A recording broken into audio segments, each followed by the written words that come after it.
ang pag-aasawa ay matingal. Hindi katulad ng isang galing mait na pag isinubo mo, iluluwa mo. Okay. By legality, as solemnizing officer, ibig sabihin ako ay espesyal nagkakasal. Katulad ni Pastor Joseph, hindi siya. Hindi kami nagkakasal ng outside ng ating membership. Hindi bawa. Kung parang Catholic sila, tapos lalapit sa akin, Pastor, baka pwede kami pakasal sa inyo. Hindi pwede. It's a big no. Hindi pwede. Both of them, we know that there's a religious difference, and same thing lang, iba ang belief nila. Now, kung isa naman doon ang member natin, sabihin, under ng organization natin, and then isa doon hindi. Ano may mangyayari? So, nako-compromise tayo. Ibig sabihin, ang sagot ko, we strongly discourage. Okay? Hindi natin pinagbabawalan. Pero, nagkakaroon tayo ng pagkakataon that we are not putting rules or laws or batas patungkol yan because the same thing, paano ka ba magsahay, paano ka ba kumain, there are tinatawag natin guidelines that we put in ourselves and we apply the restrictions. Kasi huwag mo natin paabutin sa kasalan kasi sa kasalan may legality. May mga requirements, may qualifications, pinapadaan pa. Pero doon pa lang sa panliligaw, kung ano ba ang dapat ng guidelines. Nagpapayo si pastor nyo ng mga pagpapayo na kung saan na sana na bago ka mag-entertain, ilapit niya sa Panginoon. Na bago yan manligaw, sana itong katanggap yan sa Panginoon. Na ika nga, we are not putting any barriers unto them. Ay, unbeliever ka, hindi ka taga sa amin. No, hindi ka pwede manligaw. Ano nangyayari? Rejection. So, what if kung baguhin siya ng Panginoon?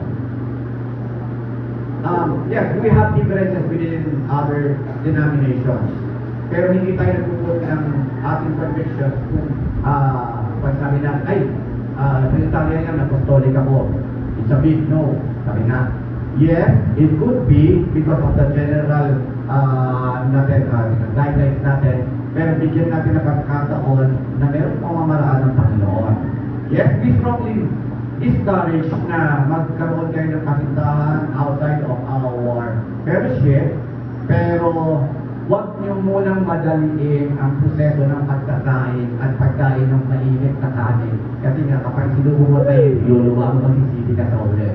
So, ano ang dapat gawin? We strongly discourage. So that's why, consult your pastor, kung ano may papayo sa inyo, at kung paano siya may lapit sa Panginoon, then pray for them, pray for him, pray for her. Kung magpakita ng senyales na iba ang motibo, si Christina lang, si Christopher, ang habol nila, hindi si Cristo. Now, you should open your mind and your heart that it is not a will of God.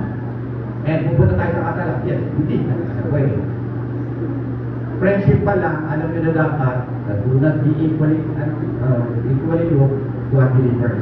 How come, bakit na kailangan mag-entertain ng manliligaw na hindi mo na kaibigan, higit pa sa iba sa taas na umipit sa kinakalan. And higher than that, nakasalan pa.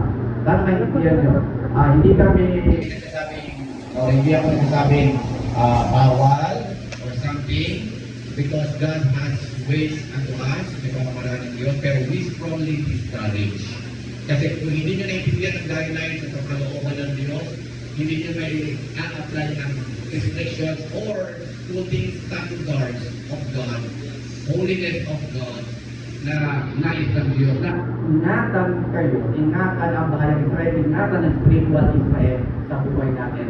Kasi once na tayo ay pamato, na-compromise na ang ating pamumuhay, ang ating pagsamba, ang ating pananampalataya. Yun lang.